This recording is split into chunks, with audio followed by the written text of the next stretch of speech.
अब आता है principal of calorimetry. Principal of calorimetry, it says that heat given by hot body is equals to heat taken by cold body। Very simple.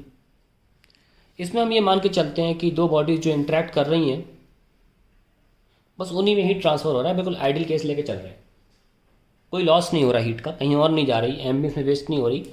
जो body आपकी गर्म है और जो बॉडी आपकी ठंडी है बस वहाँ से वहाँ ट्रांसफ़र हो रहा है। अब मैं एग्जांपल ले लेता हूँ। सपोज़ मेरे पास एक वाटर बकेट है, पानी है उसमें, से eight T1 degree centigrade.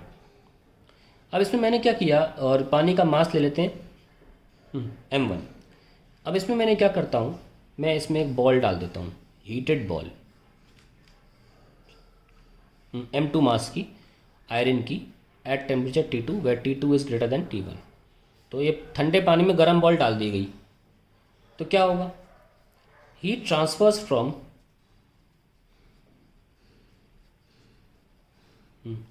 iron ball to water। So according to principle of calorimetry,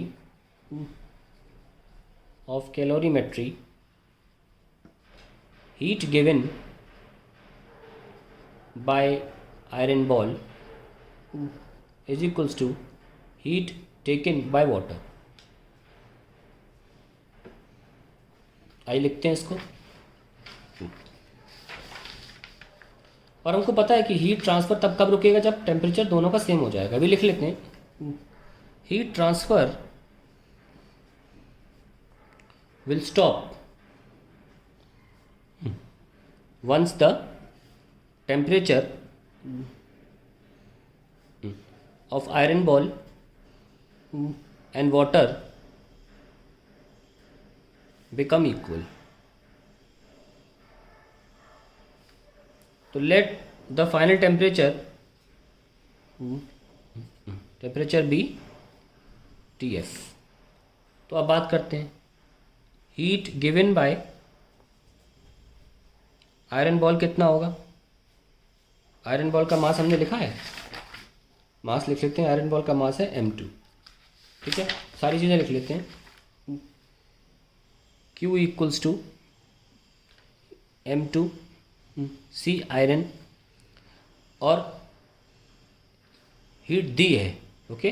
so T2 minus TF, और टेम्परेचर चेंज क्या होगा भाई, आयरन बॉल का टेम्परेचर T2 था, डिक्रीज होकर TF हो गया, तो टेम्परेचर डिफरेंस क्या हुआ, डेल्टा T। वो delta T T2 minus TF लिखा जा रहा है, इसीलिए ऐसा लिखा हुआ है। Now heat taken by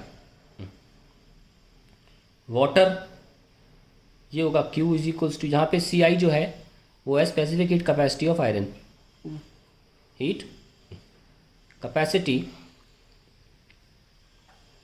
of iron.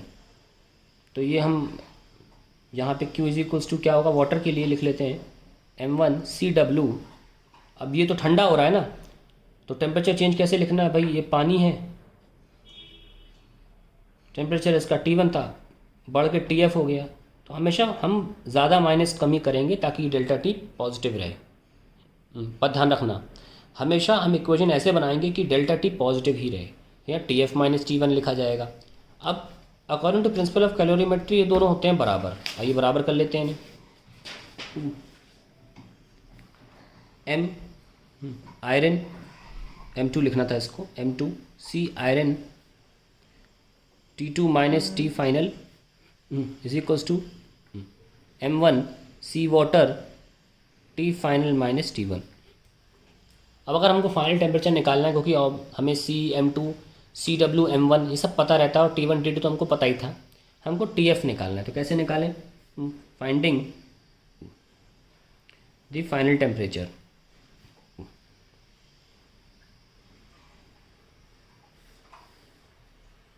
शुरू करते हैं।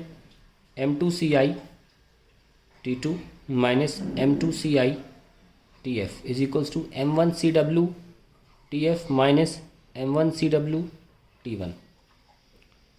तो M2CiT2 प्लस M1CwT1 ये वाला मान लेगा is equals to TF common लीजिए, M1CW प्लस M2C आयरन ये लीजिए। तो T फाइनल कितना आ गया,